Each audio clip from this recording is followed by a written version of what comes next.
cuando uno se presenta, dice, bueno, hija de Dios, se tiene profesional, se tiene empresario, deportista, es un reto, qué sé yo. Pero realmente uno se pregunta, ¿cómo quiere que te recuerden? Porque de repente tú dices, bueno, si ella era una hija de Dios, pero yo creo que no hay mucho diferencia entre uno y otro que uno pueda decir que soy hija de Dios, porque ser hija de Dios no sé por qué se oye así. Recibir al Señor en tu corazón y no quiere decir con eso que tú demuestras de que seas hijo de Dios. A mí me gustaría, y me gusta a todos ustedes, que algún día cuando hablaran de mí, dijeran que ella era una mujer conforme al corazón de Dios. Yo creo que eso es lo más importante, porque al final, lo que al final, ser hijo, como te dije, es cualquiera puede decir yo soy hija, pero cualquiera puede decir yo tengo un corazón conforme al corazón. Entonces, bueno, el Señor puso en mi corazón, hablando de corazones, el Señor puso en mi corazón que yo tratara este tema. Yo leyendo la Biblia, cuando llegué a la parte de Reyes, donde se habla de David, tú ves que hay tanta enseñanza en esos libros, y tú ves, allí, cuando tú le dices al Señor, permíteme leer tu discernimiento, uno logra ver tantas cosas, o sea, tantas cosas pequeñas, ¿no? Que de repente tú dices, bueno, ¿qué importancia tenía de que él cuando iba a salir a la guerra consultaba con Dios? ¿O qué importancia tenía de repente cuando él llegó al arca a Jerusalén, que él bailara delante del arca?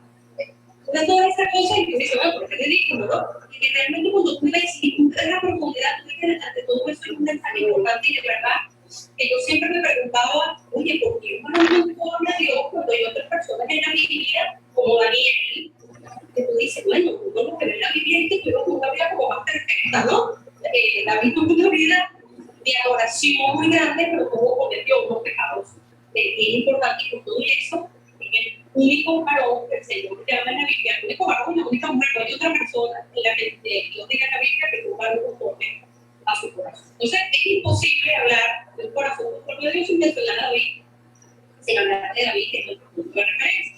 Entonces, vamos a tocar, para poder desarrollar este tema, el caso de David.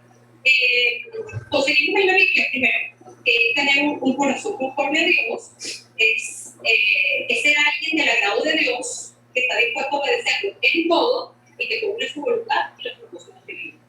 Entonces, conseguimos dos versículos en la Biblia, en Hechos 13:22 y en 1 Samuel 13:14, en donde se dice, primero, Hechos 13:22, quitado estaba hablando del rey Saúl, le levantó por rey a David, de quien dio también testimonio diciendo, he hallado a David, hijo de Isaí, varón conforme a mi corazón, quien hará todo lo que yo quiero.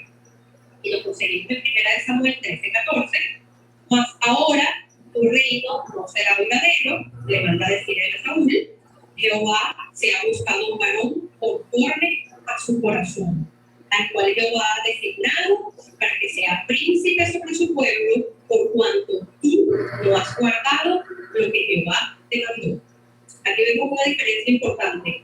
David fue escogido porque iba a hacer todo lo que Dios le iba a mandar. Saúl fue desechado porque no le hizo caso a Dios. ¿Qué características poseía David para que Dios pudiera decir que este es un varón conforme a mi corazón, un varón conforme a mi agrado? ¿Qué había en este joven que hacía una diferencia de los demás? Cuando estudiamos a David, porque es verdad, tenía muchas cosas, pero podemos ver las cosas que no tenía. Por ejemplo, este no fue un hombre perfecto, cometió pecados graves.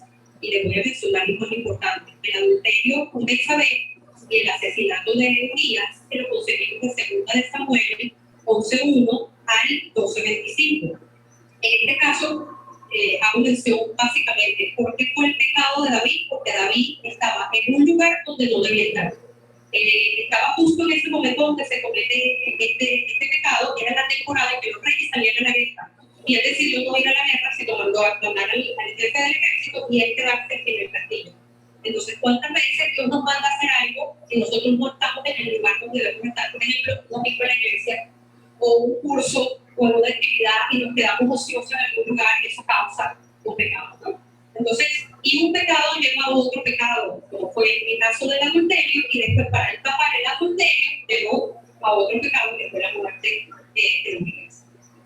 segundo pecado es el censo que hizo del pueblo, que está en 2 Samuel 24. Entonces yo me preguntaba cuando leía esto, o sea, ¿qué tenía de malo que sea un censo? A ver, ¿qué cantidad de gente, con cuántas personas juntaba?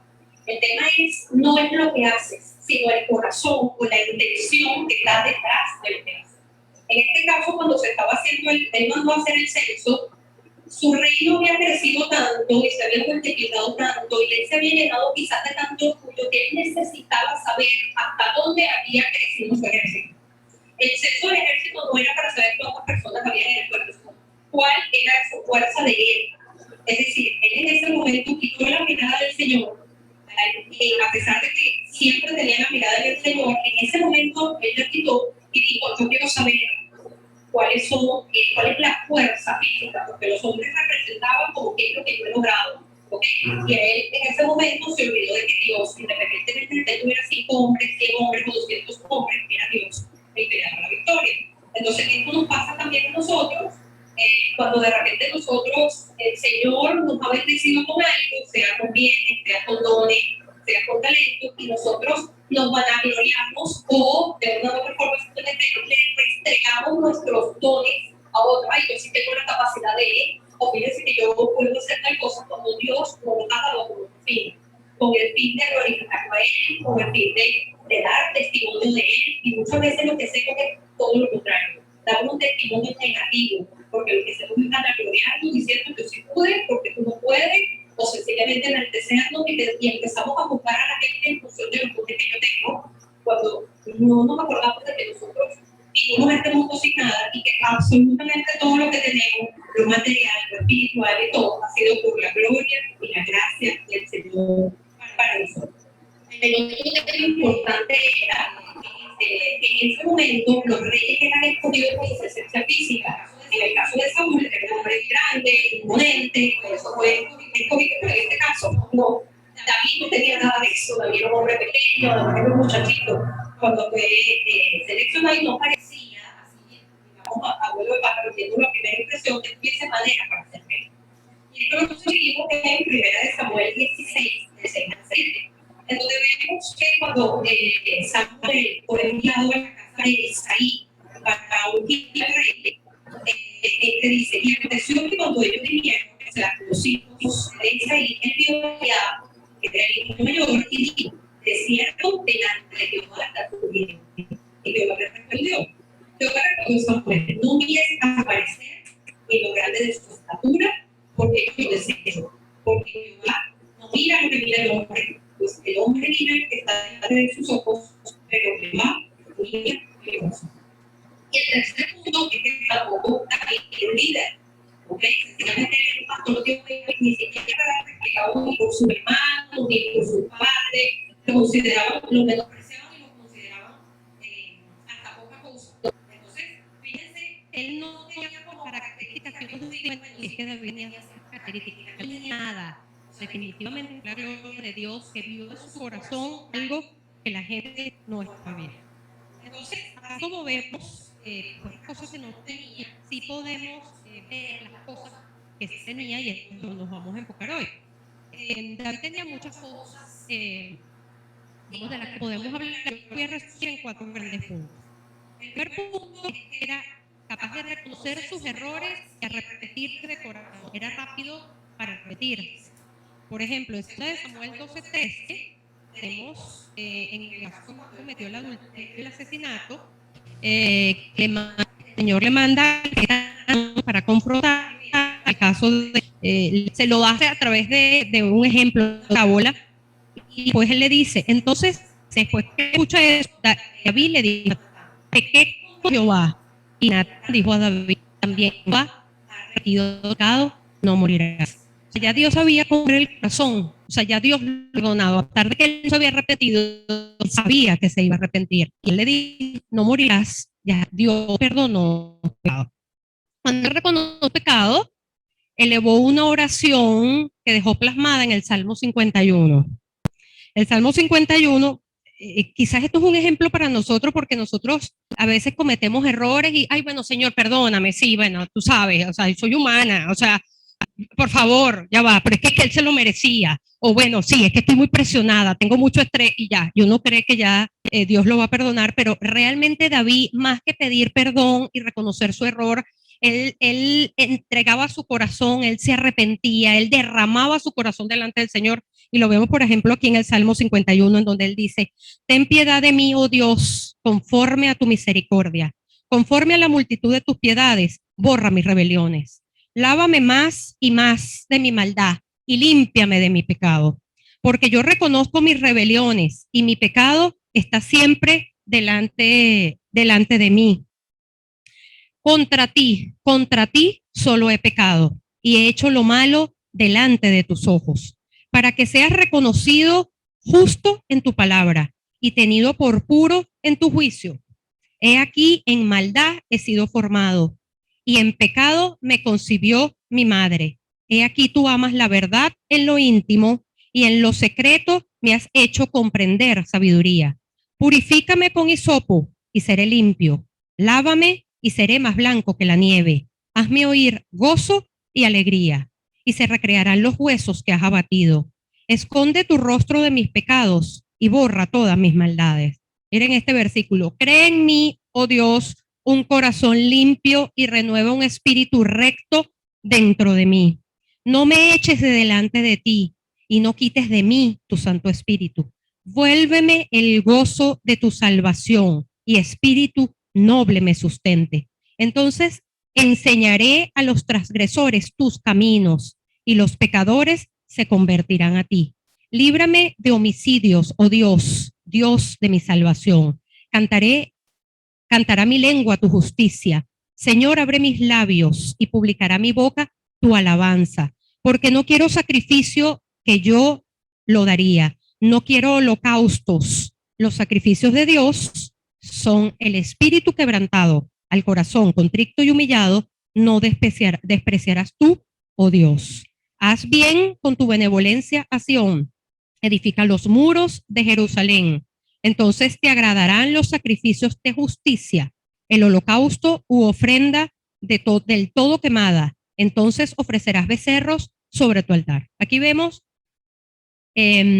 cómo David, no, como les dije antes, no solo reconoce que pecó, ay, bueno, sí, me equivoqué, sino sencillamente él derramó su corazón delante de Dios, le pidió perdón, se arrepintió, hubo una transformación en él. ¿Cómo Dios no lo iba a perdonar antes de que él lo reconociera si ya sabía lo que él iba a hacer en su corazón? Y en 2 de Samuel 24:10, conseguimos el caso del arrepentimiento cuando fue el censo. Él dice, después que David hubo censado al pueblo, le pesó en su corazón y dijo David a Jehová, yo he pecado gravemente por haber hecho esto, mas ahora, oh Jehová, te ruego que quites el pecado de tu siervo, porque yo he hecho muy neciamente. Entonces, ¿qué era lo que hacía David primero? Reconocía su pecado, rogaba a Dios, hacía silicio y recibía el perdón. No era solamente de boca, bueno, sí, señora, y además no solo eso, sino que cuando él cometió estos pecados y se arrepintió más, nunca los volvió a cometer. No es que él más adelante volvió a matar a otro, ni volvió a cometer adulterio, ni volvió a hacer otro censo. Él sencillamente lo hizo, se arrepintió y más nunca en su vida lo volvió a repetir. De hecho, dicen tanto esto que cuando él ya estaba muriendo y él no podía entrar en calor, se acostumbraba en esa época que se le mandaba a una joven virgen para que entrara en calor. Y entonces dicen allí que él fue incapaz de tocarla. Incluso hasta el final de sus días, él no fue capaz, porque él se arrepintió de tanto y él sabía que él no podía volver a cometer el mismo error, que él no fue capaz de tocar a esa mujer cuando de repente estaba en el derecho o era, digamos, lo normal que podía ocurrir. Él no llegó a tocar a la joven nunca. O sea, él llegó hasta el final pulcro porque él se arrepintió de su pecado y se separó de él completamente. Entonces, el arrepentimiento que él tuvo no vino por temor al castigo, sino vino más bien como un cambio de actitud en su vida, ¿verdad? Un cambio íntimo en su espíritu. David tenía un corazón sensible a Dios que no se endureció por el pecado. A pesar de que cuando nosotros pecamos, y fíjese que fue lo que pasó, él pecó primero con el adulterio y después del pecado mató a Urias y pudo haber seguido una cadena de pecados si de repente no hubiese venido Natán y le hubiera dicho, ya va, pero él nunca endureció su corazón.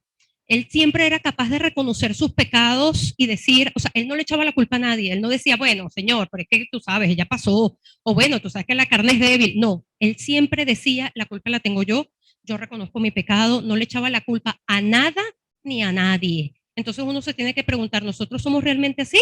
No, nosotros normalmente decimos, bueno, es que la vecina me tiene loco, y por eso fue que le insulté, ella se lo merecía, y claro, ella no te conoce, Señor, o sea, no hay excusa. Él no tenía excusa para justificar lo que él hacía. Él sencillamente asumía su responsabilidad y reconocía que efectivamente el único culpable era él. Entonces, ok. En Proverbios 28:13 él dice, el que encubre sus pecados no prosperará, mas el que los confiesa y se aparta alcanzará misericordia. Otra cosa importante, ayer estaba buscando la diferencia entre alabanza y adoración y escuché algo que me pareció muy interesante, en donde decía que la alabanza es cantar la palabra de Dios y la adoración es vivir la palabra. Muchas veces nosotros cantamos las canciones y, ay, sí, nos emocionamos y lloramos, pero no vivimos la palabra. Entonces, alabamos, pero no adoramos. Él alababa y adoraba, porque todo lo que él decía por su boca, todo lo que él confesaba, todo lo que él escribía, y miren que hay bastantes escritos de David, en todos los salmos nada más, él todo lo vivía, él todo lo aplicaba a su vida. Entonces eso es importante, que nosotros no solo alabemos al Señor, sino que también lo adoremos en cada momento con nuestras vidas. Solo cuando se tiene un corazón como el de David, dispuesto a reconocer la falta, en confesión sincera y profundo arrepentimiento, vendrá un perdón instantáneo. Pero una cosa que es aquí importante es que a veces se nos olvida que el Señor perdona nuestros pecados, pero las consecuencias y el alcance de nuestro pecado no nos los quita. Cuando nosotros, de hecho, en un momento que él perdonó a David, él le dijo, te perdono, pero la espada nunca se apartará de tu casa. Él lo amaba, era un varón conforme a su corazón, pero Dios era justo y cumplía su palabra. David hasta el último de sus días luchó con cuanto obstáculo se le presentó y él nunca le echó la culpa a Dios. Él sabía que esas eran las consecuencias de sus errores y muchas veces a nosotros se nos olvida, le echamos la culpa al demonio, decimos que es que estoy salada, que es que porque todo me pasa a mí, pero no vemos cuando efectivamente nosotros pecamos y de repente nosotros pecamos hoy, la consecuencia la vemos dentro de 10 años, pero la vamos a ver. El Señor no nos quita las consecuencias. Si nos quitara las consecuencias, nosotros pecaríamos libremente. Pero como nos quedan las consecuencias y muchas veces son consecuencias que nos duran toda la vida, definitivamente ese es, como decía Pablo, el aguijón en la carne. Tenemos que cargar con eso para que nunca se nos olvide el pecado que cometimos. El segundo punto es que David dedicaba tiempo a estar con Dios, se alimentaba de su palabra y se gozaba en adorarle. Yo creo que de todas las características que voy a mencionar, yo creo que esta es la que más resaltaba en David. David nos revela una de las vidas más nobles y de las más profundas cuando se trata de adoración a Dios. Solo tenemos que leer sus salmos y allí veremos todo lo que él escribió, que además los salmos no fue que a él se le ocurrió algo, era el resultado de sus vivencias. Cada vez que él pasaba por una situación de dolor, como vemos en el Salmo 51, él le expresa al Señor, él se desgarra y él le dice, Señor, vemos en la Biblia que David nunca le mintió al Señor, ay, yo estoy bien, todo está perfecto, tú me das la fortaleza, yo sé que voy a salir de esto. No, hay incluso salmos en donde él le dice, mata a mis enemigos, mata a los hijos. Y tú dices, wow, ¿cómo él pudo decir eso? O sea, él era capaz de expresar lo que había en su corazón. Muchas veces nosotros, por las presiones de afuera, porque va a decir la gente, porque estamos acostumbrados los cristianos a que nosotros tenemos una vida perfecta, que nosotros levitamos y no caminamos, que a nosotros no nos pasa nada. Y no es así, nosotros sufrimos lo mismo que sufre todo el mundo. ¿Sí me entiende? Pero de repente para la gente afuera en el mundo es muy fácil decir, oye, sí, estoy pasando por esto, pero nosotros no, o sea, casi que tú le dices a alguien, estoy pasando por esta tribulación y tú le dices, pero tú no tienes a Dios. Uno mismo como cristiano le dice, ¿cómo es posible? Tú no puedes decir eso, eso es un mal testimonio. Incluso la gente de afuera del mundo a veces te dice, pero ven que tú no eres cristiano, o sea, no se supone que tú deberías tener una vida perfecta. Y eso es lo que hace que nosotros digamos como que guardemos mucho sentimiento porque la gente, yo tengo que mostrar que estoy bien. David nunca hizo eso. David cuando tenía rabia, él le decía al Señor, pero vemos en muchos de sus salmos que él empieza con rabia, no contra el Señor, contra las cosas que a él le estaban pasando, pero él al final termina diciendo, pero tú me escuchaste, pero tú me levantaste, pero tú me diste esperanza. ¿Por qué? Porque él sacaba lo que tenía en su corazón y eso le servía a él como para desahogarse. Y después el Señor sencillamente hacía silencio hasta que David respiraba profundo y el Señor le decía, listo, te desahogaste, aquí estoy yo. Entonces, eso es importante y lo vemos mucho en la vida de David. Ajá. Nadie puede negar el enorme tesoro de la palabra y la edificación que hay en cada uno de los salmos. Les aseguro que todos los que estamos aquí, los que nos están viendo, hemos leído en algún momento de desesperanza, de rabia, hemos leído un salmo y lo hemos leído y lo hemos sentido así como, wow, o sea, como que nos pasaron la mano por la espalda, como que nos dijeron, esto era lo que yo necesitaba escuchar. O sea, él nos dejó unas joyas, quizás más en los salmos y en los proverbios, que son un bálsamo para nuestros dolores, para la desesperanza. Es el hecho de que tú lees, de hecho, cuando tú quieres leer algo así como cortito, que te dé el resultado rápido, tú te vas al salmo y consigues un salmo que hay salmos para todos, salmos para la enfermedad, salmos para la rabia, salmos para la felicidad, hay salmos para todo. Y él los dejó todos plasmados y eso eran sus vivencias, ese era su día a día. Ok, él no fue que, ay, déjame ver que el Señor me diga, no, él plasmaba allí su vida. Y para nosotros eso es una joya sagrada, el tenerlos allí y el poder leerlos y levantarnos con cada una de la información que está allí. Si alguna lectura nos revela el amor de David hacia Dios, definitivamente son los salmos. ¿Ok? Por ejemplo, en el Salmo 63:1 nos encontramos que él dice, Dios, Dios mío eres tú. De madrugada te buscaré. Mi alma tiene sed de ti. Mi carne te anhela en tierra seca y árida donde no hay aguas. Y en el Salmo 5:3 dice, oh Jehová, de mañana oirás mi voz. De mañana me presentaré delante de ti y esperaré. Fíjense cómo, y esto no solo lo conseguimos en David, sino también lo conseguimos en Jesucristo, cómo él se apartaba muy de mañana y iba a orar, era lo primero que hacía. David también lo hacía. Muchas veces nosotros decimos, ay, es que me da flojera, es que estoy cansada, es que me acosté tarde. David había llegado a un nivel de relación con Dios que le permitía doblegar su carne y vivir ese momento con el Señor, porque él sabía que ese momento era un momento en donde el Señor lo iba a levantar, en donde el Señor lo fortalecía, en donde él veía la gloria del Señor. En relación a la meditación y la lectura de las palabras, escribió en el Salmo 119:97, dice, cuánto amo yo tu ley, todo el día medito en ella. Igualmente David nos da una clave importante en el Salmo 119, versículos 11 y 13. Dice, en mi corazón he guardado tus dichos para no pecar contra ti. Bendito tú, oh Jehová, enséñame tus estatutos. Con mis labios he contado todos los juicios de tu boca. ¿Qué es lo que desea? ¿Cuál es la clave que nos está dando David aquí? Definitivamente, él llenaba, él no como nosotros, ay, yo leo en la mañana la palabra y ya no tengo más tiempo, o en la noche un ratico.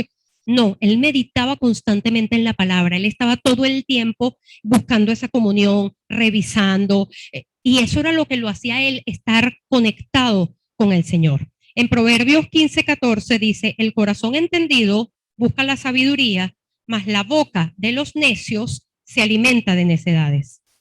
El corazón que atesora la palabra de Dios definitivamente puede someter la lengua, ¿ok? De manera que de ella solamente salgan palabras que edifiquen. Esto lo conseguimos en Lucas 6:45, en donde dice, el hombre bueno del buen tesoro de su corazón saca lo bueno.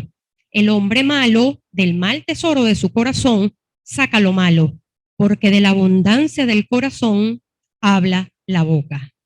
Aquí tenemos que David se encargó de llenar su corazón día a día de la palabra del Señor. La pregunta es, ¿nosotros tenemos el corazón lleno? Pues la mejor forma es que abramos la boca y digamos algo para que nos demos cuenta. Definitivamente no es así. Definitivamente yo lo hablo por mí.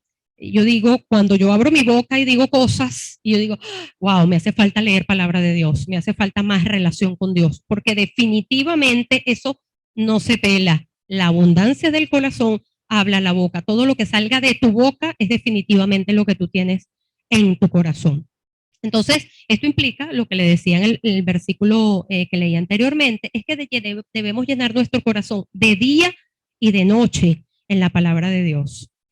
La otra cosa importante es que el corazón de Dios y la voluntad de Dios está en su palabra. Muchas veces nosotros nos preguntamos, bueno, ¿cuál será la voluntad de Dios? ¿Qué querrá Dios que yo haga? En este caso, todo está escrito allí, pero ¿cómo lo vamos a conocer si no leemos la palabra? Y no es leerla, es escudriñarla, porque si tú le pasas por encima la palabra, le vas a pasar 500 veces y no vas a ver nada, pero cuando tú lo haces intencionalmente y buscas y le pides al Espíritu Santo que te revele y de repente lees varias versiones de la Biblia, porque de repente en una versión las palabras que usan, oye, ¿qué me habrá querido decir? Pero tú lees de repente 2, 3 versiones y hay algunas palabras que, wow, ya entendí qué es lo que me está diciendo. Es eso, es entender qué me quiere decir Dios, porque nada de lo que está, yo a veces leo y yo digo, bueno, Señor, ¿qué quisiste tú decir, no sé, con este capítulo? Porque lees, no sé, las medidas del atrio cuando construyeron el templo, tratas codos por, Señor, pero, y yo trato de entender, y debe haber algo allí, porque si no el Señor no lo hubiera permitido que estuviera. O cuando tú ves la genealogía, el hijo de el hijo del otro, el hijo, y tú, ajá, pero a mí qué me interesa, wow, y tiene que haber algo allí. De repente yo ahorita no lo entiendo, a lo mejor yo leo ese mismo pasaje dentro de un año, dentro de 2 años y voy a entender, pero lo que sí está claro que todo lo que está en la palabra, el Señor lo permitió con un propósito y nada está de más, nada le falta y nada le sobra. ¿Ok? Tú no puedes ser una persona, una mujer, en este caso, conforme al corazón de Dios, si no eres una adoradora. Definitivamente. Debemos desarrollar una actitud de alabanza y de adoración. Más de adoración, porque adoración es vivir la palabra. ¿Qué importa que en nuestra boca salgan, Señor, yo te amo, Señor, eres lo más importante para mí, pero no lo demostramos en nuestra vida? A veces es mejor que no lo digamos y que lo hagamos. Entonces, debemos vivir en esa adoración. En el Salmo 42:1, él dice, como el ciervo brama por las corrientes de las aguas, así clama por ti, oh Dios, el alma mía. Me pregunto yo, ¿cuántas veces nosotros hemos dicho eso? ¿Cuántas veces hemos dicho, Señor, mi carne te anhela, Señor, mi alma? De repente lo hemos dicho en algún momento, pero a lo mejor en un momento de tribulación, en un momento que no sentimos que no podemos más, en un momento en donde sentimos, pero ese es nuestro decir diariamente. Nosotros nos acercamos todos los días al Señor y le decimos, Señor, te necesito, Señor, tú eres como el aire para respirar. O sea, realmente tenemos ese corazón que tenía David, en donde él se derramaba diariamente su corazón delante del Señor. Cuando exaltamos el nombre de Dios de corazón, entonces experimentamos su presencia y podemos encontrar lo que consiguió David o con lo que descubrió en su adoración. Fue David un hombre alegre, eso era la otra cosa, no es que él, ay, yo le hago la oración aquí escondidita en mi casa, no, él no tenía pena, como les dije, cuando él trasladó el arca a Jerusalén, él iba delante del arca, bailando, brincando, gozándose, y en estos días estaba leyendo cuando Salomón construyó el templo, que mudó el arca al templo definitivo. Ahí no se ve por ningún lado donde decía que Salomón había brincado y que había saltado, nada. ¿Sí me entiende? Él asumió, a pesar de que él lo había visto en su papá, él no tenía el mismo corazón que tenía su papá, que a él no le importaba, sencillamente él lo que le importaba era su relación con Dios y más nada. Entonces, aclamad a Dios con alegría toda la tierra, dice Salmo 66 del 1 al 4. Cantad la gloria de su nombre, poned gloria en su alabanza. Decid a Dios, cuán asombrosas son tus obras. Por la grandeza de tu poder se someterán a ti tus enemigos. Toda la tierra te adorará y cantará a ti. Cantarán a tu nombre. David llegó a desarrollar un deseo tan grande por complacer al Señor que en su corazón estaba el deseo de construirle el templo de Dios. Ese templo, de hecho, el Señor le reveló a David cómo él quería el templo. Él le reveló las medidas, él le reveló todo. Pero Dios le dijo a David, no, tú no me lo vas a construir, pero me lo va a construir tu hijo, porque tú eres un hombre de guerra, porque tú has derramado mucha sangre. Y yo entendí, en ese momento yo dije, wow, o sea, ¿cómo se pudo haber sentido David que él tenía un corazón tan entregado al Señor que él quería con sus propias manos construirle eso para el Señor? Y Dios le dijo, no, o sea, eso no te toca a ti. Aquí yo entendí que no todo el mundo está hecho para todo.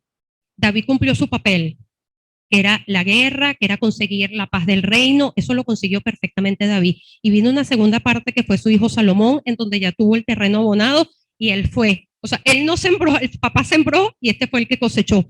Pero David se encargó de dejar todas las instrucciones de conseguirle el personal, los materiales, toda la gente capacitada, porque él se quería asegurar que si él no lo podía hacer, su hijo Salomón lo hiciera tan perfecto como el Señor se lo había revelado a Dios. Entonces, aquí es otra cosa importante del corazón de Dios, de David, que él no sintió envidia. Él no dijo, ¿por qué mi hijo sí? Si él no hizo nada, yo fui el que conseguí la paz de aquí, yo fui el que luché, a mí me toca.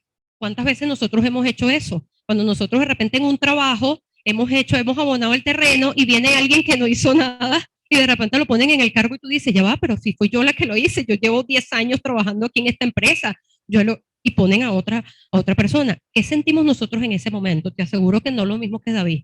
Te aseguro que en ese momento sentimos rabia, odio, decimos que esto sí es injusto, que no es posible, pero fíjense cómo el corazón de David dijo, no lo puedo hacer yo, pero yo voy a tratar de que mi hijo haga lo mejor. Él pudo haber dicho que Salomón se las arregle, si no queda bien, pues bueno, que Dios se arrepienta que no me dejó de hacerlo yo. No, él se encargó de que Salomón hiciera el trabajo que tenía que hacer. Le dejó todo el oro, toda la plata, todo el bronce que tenía, se lo dio porque él quería que la persona que se encargara de hacer eso le quedara perfecto como Dios se lo merecía. ¿Ok? Lo que le decía aquí, Dios alababa y David adoraba y alababa a Dios en todo momento. Nos conseguimos una parte en la época, digamos, la más dura, que es cuando él tiene que escapar a la cueva de Adulán, que lo venía siguiendo su suegro. Él estaba, quizás ese es uno de los momentos más oscuros de la vida de David, en donde él estaba en esa cueva. En estos días escuchaba una prédica y decía, en ese momento él se sentía tan solo, él tenía tanta gente alrededor, pero se sentía tan solo, porque no les importaba lo que David sentía, lo que le importaba era lo que David les podía dar, lo que David representaba, pero no le importaba lo que él sentía, si él estaba triste, si él estaba preocupado. De hecho, si se acuerdan, en esta historia le empiezan a llegar un poco de gente, pero todos los que llegaron es lo que menos uno quiere tener a su lado. ¿Ok? Llegaban, no sé, la gente que estaba siendo perseguida, la que tenía las deudas que no había pagado, y esa fue la gente que le llegó aquí a David. Y él estando en esa cueva, él empezó a adorar y empezó a alabar al Señor. De hecho, ahí compuso algunos salmos, y es impresionante cómo él sabía que el secreto para él levantarse definitivamente no estaba en sentarme a llorar, sino en cantar, en dedicarle salmos al Señor, en deleitarme en su presencia. Y aquí vemos efectivamente cuál fue el resultado de eso. El tercer punto importante es que confiaba de corazón en Dios y no en sí mismo. Y lo vemos, la primera prueba de esta confianza lo vemos cuando él le tocó enfrentar a Goliat. Cuando él le tocó enfrentar al gigante, él dice en 1 Samuel 17:45, entonces dijo David al filisteo, tú vienes a mí con espada y lanza y jabalina, mas yo vengo a ti en el nombre de Jehová de los ejércitos, el Dios de los escuadrones de Israel, a quien tú has provocado. El secreto de su seguridad y confianza en Dios estaba en la comunión que él tenía con Dios. Desde aquel momento quedó manifestado el amor de David hacia Dios. En el Salmo 64:1 vemos, por ejemplo, cuando él se sentía abatido, él decía, escucha, oh Dios, la voz de mi queja, guarda mi vida del temor del enemigo.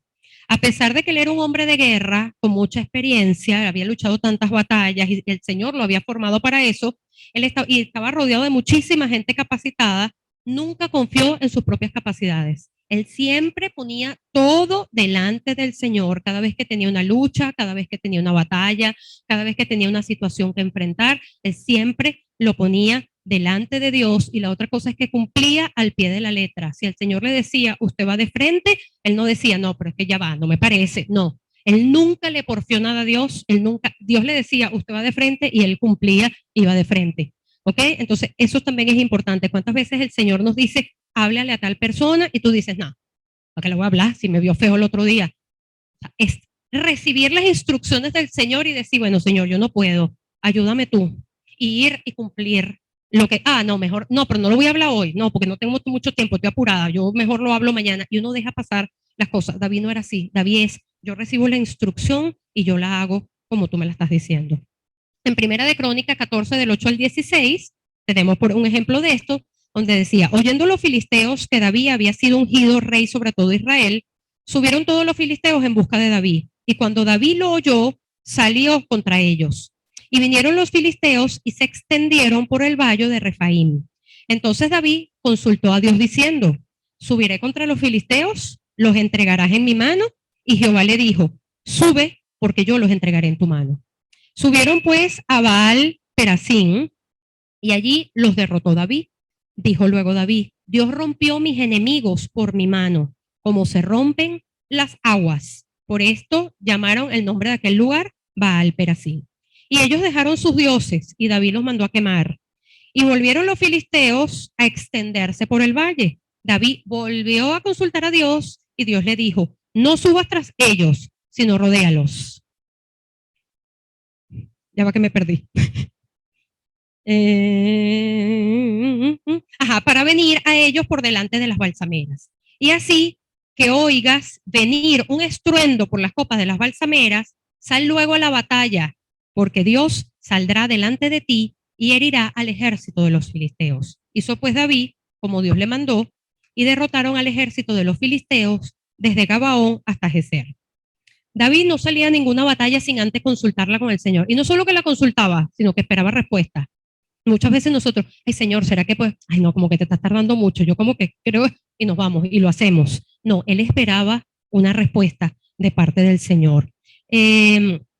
Aunque él había tenido, fíjense que ¿por qué hago mención a esto? Fíjense que en esta misma lectura, él se le presentan 2 veces la misma guerra, y fíjense cómo él no dijo, ya el Señor me dijo que lo fuera por detrás, yo lo voy a hacer, ¿para qué le voy a consultar al Señor? Él lo volvió a consultar, y fíjense que Dios le dio una estrategia distinta.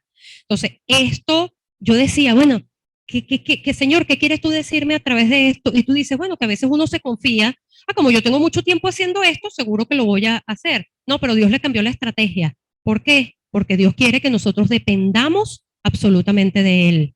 Porque Él quiere que nosotros le pongamos nuestras batallas delante de Él, porque no todas las batallas nos toca lucharlas a nosotros. Hay batallas que se nos presentan que el Señor nos dice, no, esta batalla es mía. Y hay batallas que se nos presentan en donde Dios me dice, te toca a ti. Entonces, él entendió que todo tenemos que ponerlo delante de Dios porque el Señor cambia las estrategias y lo hace a propósito para que nosotros aprendamos a que Dios no es predecible, Dios cambia todo y tengamos que depender siempre de Él. ¿Ok? El cuarto de los puntos es la obediencia y la paciencia. David sabía que la obediencia era la clave para recibir sus bendiciones. Desde muchacho fue respetuoso y obediente con todo el mundo. Fue escogido y ungido por Dios muchos años antes de llegar a ser rey. Pasaron exactamente 15 años. David no hizo absolutamente nada por acelerar el tiempo. A nosotros recibimos una promesa y si pasa media hora y no la hemos recibido, ya queremos ir. Dios me dijo que ese carro es mío. O sea, yo tengo que irlo a hacer, yo pido un préstamo. David esperó, aguantó, porque él entendió que ese tiempo era necesario para que el Señor lo formara para recibir las bendiciones. Porque yo he aprendido con el tiempo que muchas veces uno dice, como dicen por ahí, los sí de Dios bendicen tanto como los no de Dios. A veces Dios te dice, no te voy a dar tal cosa y nosotros hacemos como los niñitos pataletas. ¿Pero por qué? Si yo me lo merezco. Y sencillamente no entendemos que Dios tiene algo mejor para nosotros o que sencillamente no ha llegado el tiempo. Y muchas veces queremos apresurar las cosas y cuando las cosas llegan apresuradas en nuestras manos se nos van entre los dedos porque no estamos preparadas para recibirlo. Nosotros sabemos, creemos que sí estamos preparados, pero Dios que nos conoce sabe que no estamos preparados. Entonces Dios utilizó estos 15 años para preparar a David, para formarlo, para capacitarlo, para que él se pudiera convertir en ese rey que Dios quería que él fuese. Estuvo 40 años reinando y fue uno de los reyes más amados por su pueblo, uno de los reyes más efectivos en su trabajo porque tenía un corazón del Señor que nunca se apartó de él. Es muy raro después de David conseguir, ni su hijo Salomón, que recibió toda la enseñanza de su padre, tuvo un corazón tan perfecto como el de David. Muy pocos reyes tú consigues a lo largo de la historia, se conseguirán 2 adicionales que hayan tenido realmente un corazón. Y con todo y eso no hacían como David, que quizás decían, bueno, es verdad, vamos a adorar aquí, pero no quitaban los lugares altos. Decían, vamos a dejarle los ídolos ahí, eso no puede hacer. Y eso traía como consecuencia de que definitivamente el reino cayera. O sea, había que ser radical como David. ¿Ok? Aquí vemos, nunca forzó el tiempo y además no solo eso, sino que él tuvo en su mano la posibilidad de matar a Saúl en 2 oportunidades. Y él no hizo nada para matarlo. Entonces, si ustedes se acuerdan, en un momento fue en el desierto de Engadi, en donde ellos estaban, David estaba resguardado con sus hombres en la cueva y Saúl entró a hacer sus necesidades. Y los hombres de David le decían, ahí lo tienes, te lo puso ahí, mátalo. Y él fue y le cortó el pedacito del manto, del borde, y después le dijo, mira, te pudo haber matado y no te mató. Él entendió, él tuvo 2 oportunidades para hacerlo, ahí en el desierto de Engadi y después en el campamento de Cis. Cuando llegó, que él estaba durmiendo, que le quitó las armas, lo pudo haber matado y no lo mató. A pesar de que los que estaban con ellos le decían, mátalo, el Señor lo puso en tus manos, él entendía que el Señor no se contradice, él conocía tanto la palabra de Dios, que él decía, yo no puedo, yo soy un ungido de Dios, pero también él es un ungido de Dios. O sea, esta no puede ser la forma en la que yo llegue a la promesa que me ha dado el Señor. Entonces, ¿cuántas veces las presiones del mundo nos dicen, ay, pero tú tienes que hacer eso te tocas a ti, anda ya lo, y uno se olvida de la palabra de Dios y se guía. Si él se hubiese guiado por lo que le decían sus compañeros y hubiese matado a Saúl, la historia hubiese sido otra. Pero él esperó y todos sabemos cuál fue el final de Saúl. El Señor se encargó de que el tiempo que David estuviera listo, Saúl desapareciera de la escena y entrara David. ¿Ok? Confió en el plan de Dios hasta el final de sus días. Él dijo, yo espero aquí a que el Señor me diga cuándo es el momento. El problema es si nosotros podemos hacer lo mismo. A veces yo digo, ajá, pero claro, yo por supuesto que tengo un corazón como el de David, pero tú lees esto y tú dices, no. ¿Cuántas veces, como te dije, nosotros no tenemos paciencia, nosotros queremos las cosas para allá, seremos capaces como Abraham de esperar tantos años por una promesa? Cuando tú ves que tu carne se va desgastando, tú dices, no voy a poder, estoy más cerca, como dicen de ahí, del arpa que de la guitarra, estoy más cerca del cielo que de la tierra, voy a seguir esperando. Entonces, uno dice, tengo que poner mi mirada en las promesas del Señor y no en lo que me está pasando. Si el Señor dice que lo va a hacer, el Señor lo va a cumplir. Y aquí, llegamos al final de David, al final de su vida, en donde en Primera de Crónicas 28-29 se dice, y murió en buena vejez, lleno de días, de riquezas y de gloria, y reinó en su lugar Salomón su hijo. Fíjense cómo con todo lo que tuvo David, él pudo llegar al final de sus días y se dice esto en la palabra que él llegó lleno de días. De repente no fue como Abraham que murió a los 100 y pico de años, él murió a los 70 años, pero para en este momento estar lleno de días era la edad que había llegado, a la edad que había llegado David. ¿Y cómo se le recuerda hoy día a David? Hoy se le recuerda como un hombre valoroso, un hombre de guerra, un hombre con un corazón conforme al Señor. ¿Y cómo se recuerda a Saúl? Ay, sí, ese fue un rey, el que estuvo primero. O sea, sencillamente, ¿por qué? Porque David fue obediente hasta la muerte y sencillamente Saúl llegó un momento en que desechó sencillamente lo que el Señor le mandaba y quiso hacer lo que le daba la gana y fíjense cuál fue el final de Saúl. Al final Dios cumplió el propósito en David, así como quiere lograr el propósito en cada una de nuestras vidas. El Señor tiene un propósito para cada una de nuestras vidas. A veces nosotros sentimos, bueno, de repente vemos a alguien al lado que el Señor lo usa tanto y decimos, ay, yo quiero que el Señor me use así o yo quiero, o sea, definitivamente yo he entendido que cada uno tiene un papel y que todos somos importantes. Si, como dice la palabra de Dios, que somos un cuerpo, uno es la mano, el otro es la cabeza, el otro es el pie, el otro es el ojo, y tú dices, bueno, es verdad, ahí todo tiene que funcionar en armonía. No todos podemos ser reyes, no todos podemos dirigir ministerios, tienen que haber gente que tenga de repente liderazgo y tiene que haber gente que obedezca. O sea, definitivamente cada quien tiene un papel aquí y muchas veces el Señor quiere cumplir propósitos y planes en nosotros y somos nosotros mismos los que los limitamos, ¿ok? Porque decimos, yo no me creo capaz, no, el Señor me está mandando, pero es que debe ser que se equivocó y no dejamos que el Señor obre en nosotros. Definitivamente tenemos que aprender a hacer barro en sus manos y dejar que el Señor nos moldee. Si el Señor nos dice, esto es lo que yo voy a hacer contigo, así hoy no lo veamos, tenemos que ver el ejemplo de David, porque cuando a él le ofrecieron ser rey, era un pastor de ovejas, y fíjense lo que llegó a ser. ¿Quién se iba a imaginar que un pastor de ovejas podía ser tan exitoso luchando batallas y liberando un reino? Jamás nos lo pudimos haber imaginado, pero Dios puede hacer eso. ¿Ok? La conclusión de esto es, Dios sigue buscando corazones conforme a Él. ¿Ok? ¿Será el tuyo así? Nos debemos preguntar si tenemos realmente un corazón que sea una tierra fértil, abonada para que el Señor pueda obrar. ¿Te rendirás al Señor como David lo hizo? Todas estas características o actitudes que acabo de mencionar de David, se las recuerdo rápidamente: ser rápidos para reconocer nuestros errores y pecados, dedicar tiempo a estar con Dios, meditar en su palabra, adorarle en todo momento, confiar plenamente en Dios y no en nosotros mismos, y obediencia, paciencia, fueron desarrolladas por David hasta perfeccionarla. No es que él la tenía de vez en cuando, no es que, ay, bueno, déjame ver si hoy tengo tiempo. Él trabajaba, tanto así que lo convirtió en hábitos de vida productivos, sanos, poderosos, haciendo que un joven pastor se convirtiera en un rey exitoso. Ahora nos debemos preguntar, ¿están presentes estas conductas en nuestras vidas?